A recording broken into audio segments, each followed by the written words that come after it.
자, 이어가겠습니다. 방금 우리 앞에 계신 선생님께서 좋은 질문을 해주셨어요. 요즘 이제 활터에서는 여기 지금 소개해드린 시복이라든지 붕대 같은 거를 사용하지 않습니다. 천으로 된 요런 천으로 된 띠를 허리에다가 묶고 이 띠에다가 이제 화살을 차게 되는데요. 원래 우리나라 조선군 즉 무관이라고 하면 기본적으로 장군님께서는 나중에 수군 지휘관이 되셨지만 장군님이 원래부터 해군은 아닙니다. 처음에는 육군에 근무합니다. 조선의 군인들은 육군, 해군을 옮겨 다니면서 일을 했습니다. 그래서 이순신 장군은 그 무관이 된 초기에는 저 변방이라고 불리는 함경북도 녹둔도라는 곳에서 근무를 하셨고 거기서 여진족을 상대로 전투를 하셨습니다. 즉 조선의 군인, 조선의 무관, 즉 요즘으로 말하면 장교는 말을 타고 싸우는 걸 기본으로 합니다. 기마가 기본입니다. 요 말을 타고 싸우는 군인을 우리가 기병이라고 부릅니다. 그래서 조선의 군인은 기본적으로 기병이고 서양이나 다른 나라의 군, 특히 서양의 기병은 말을 타고 창이나 칼을 이용해서 싸웁니다.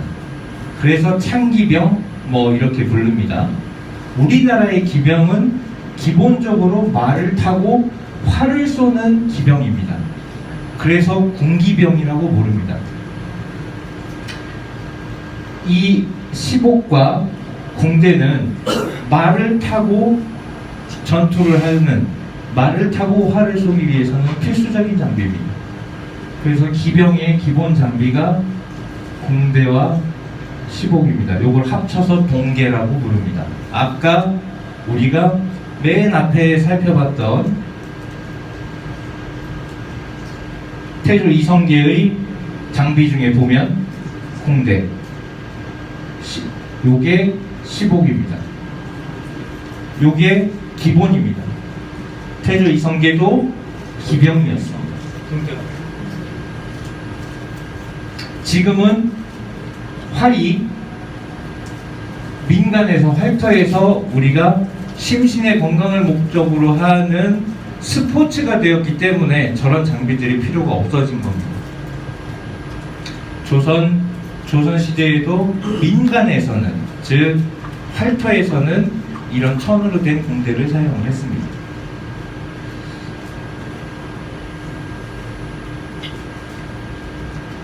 이제 활과 칼입니다. 일본도인데요.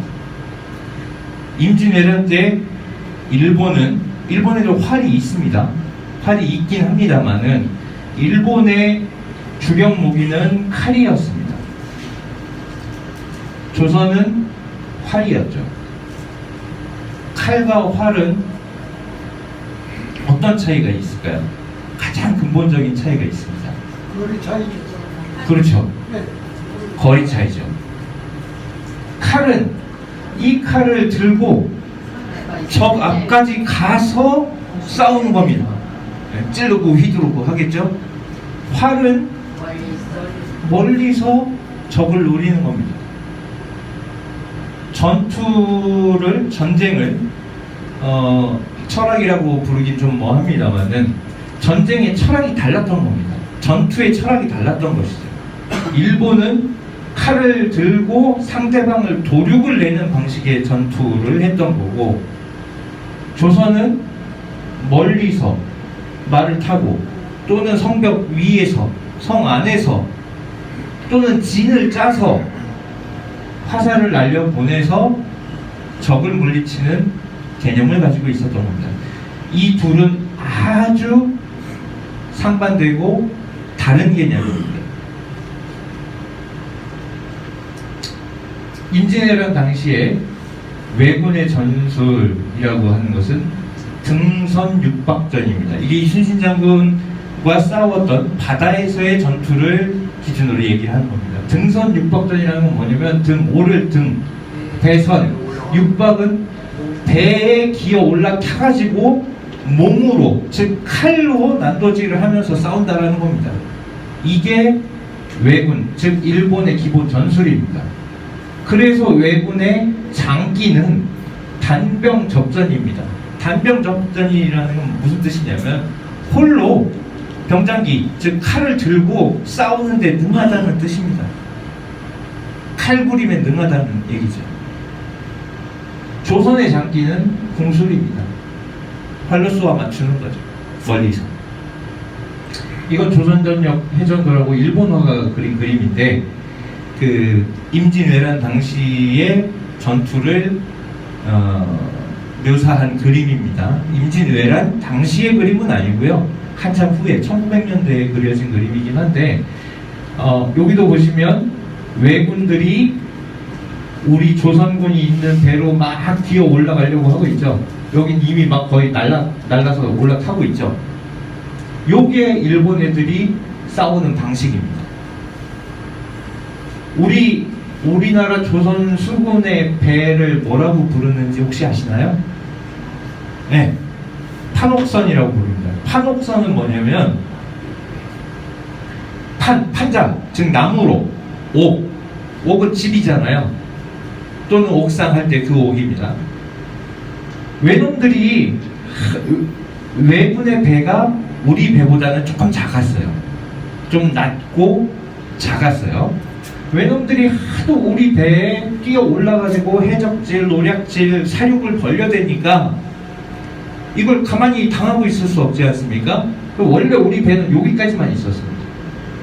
요 밑에 이제 배 밑이 여기까지만 배가 있었어요. 그걸 맹선이라고 부릅니다. 그게 고려 때부터 쭉 내려오는 제도였습니다. 근데 이 맹선으로는 얘네들 여기로 훌쩍 뛰어 넘어버리는 거예요. 그래서 거기다가 높은 난간을 세웁니다. 이게 판옥이에요. 왜군들이 쉽게 배에 오르지 못하게 배를 높게 만듭니다. 그게 판옥선입니다. 이렇게 서로 상반된 전술을 사용을 했습니다.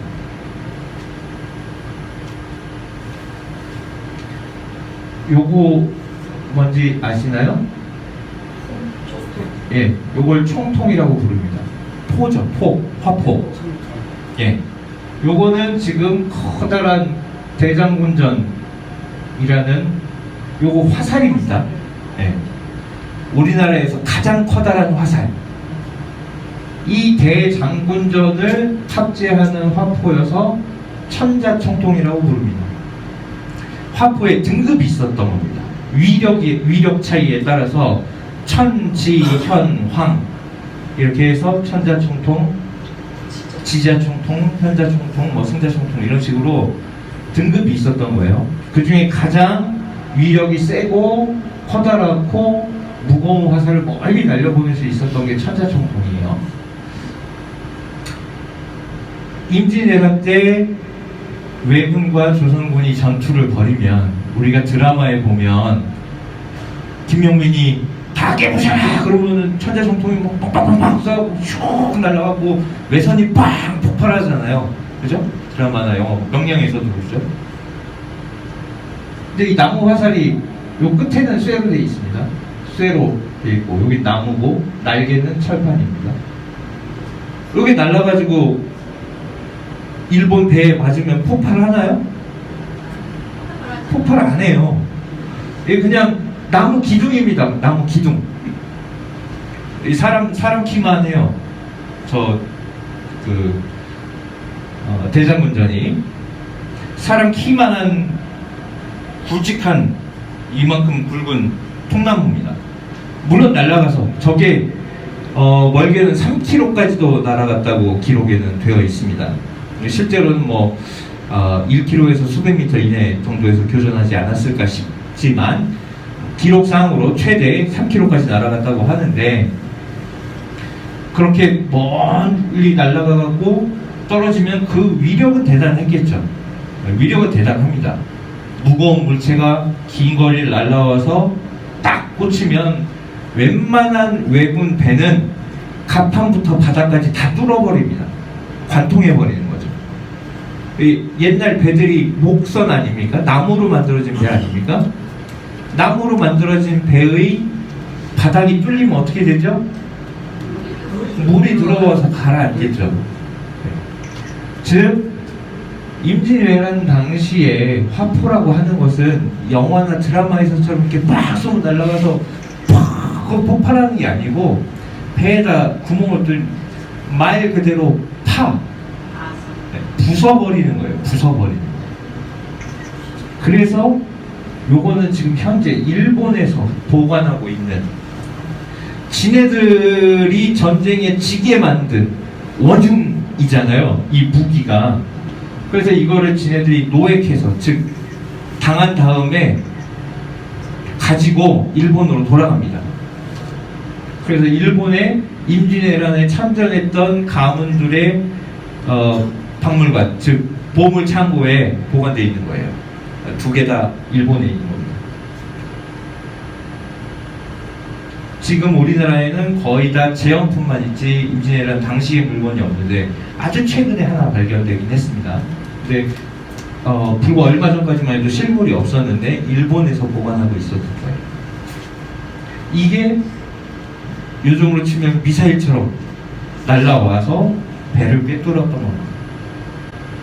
그리고 이 총통은 이렇게 커다란 나무 화살만 발사하는 게 아니었어요.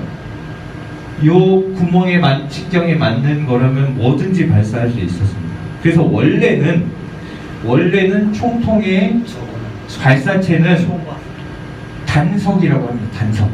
돌을 쪼아 깎아갖고 완벽한 굴을 만드는 거예요. 돌을 깎아서. 이게 얼마나 공력이 많이 들어갑니까? 생각해보세요. 돌을 쪼고 정으로 깎아갖고 완벽하게 동그란 굴을 만든다는 게 요즘 기술로도 어렵습니다. 근데 이렇게 해서 원래는 썼던 거예요. 뭐냐면 성벽을, 적의 성을 공격할 때는 돌 안 입으서는 안 되는 겁니다. 또는 쇠로 주물을 만들어 가지고 쇠 공을 만들거나 돌로 공을 만들어서 이걸 발사했었습니다. 이게 원래 주입니다. 근데 이게 만들기도 힘들고 무겁고 배에는 요걸 실으면은 배가 계속 무거워지겠죠. 그러면 항해가 힘들어집니다. 그래서 얘도 실지만 얘는 조금만 실고 나무로 만든 화살을 쓴 겁니다. 또는 조란환이라고 해서 화력면에서 파워면에서는 좀 약하지만 그냥 이 안에다 돌멩이를 잔뜩 채워 넣는 겁니다. 이런 단석이나 화살 대신 조약돌, 바닷가에 조약돌 많잖아요.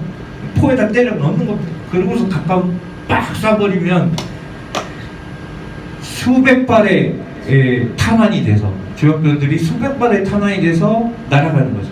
근데 대신 이거는 발사 압력이 이 가스가 빠져나가는 바람에 가까이에서만 할 수 있습니다. 가까이에서만.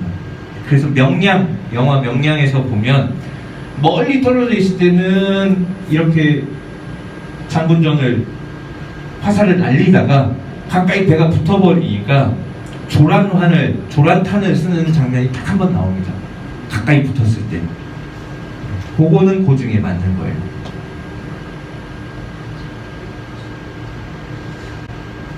근데 우리가 이제 영화에서는 뭐 한번 탁 쏘면 바로 샥 날라가고 팍 적선을 꿰뚫지만 실제 실전 상황에서 배라는 건 바다 위에 떠 있는 물건이지 않습니까? 그 파도가 막 치면은 배는 계속 흔들립니다.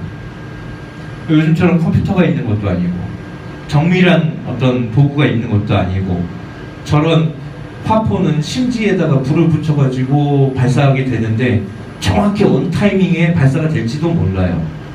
설령 적선을 잘 겨냥했다고 치더라도 심지가 타들어가는 동안에 화포는 계속 움직입니다. 배가 요동을 치니까. 그러다가 여기서 발사가 될지 여기서 발사가 될지 모르는 거예요.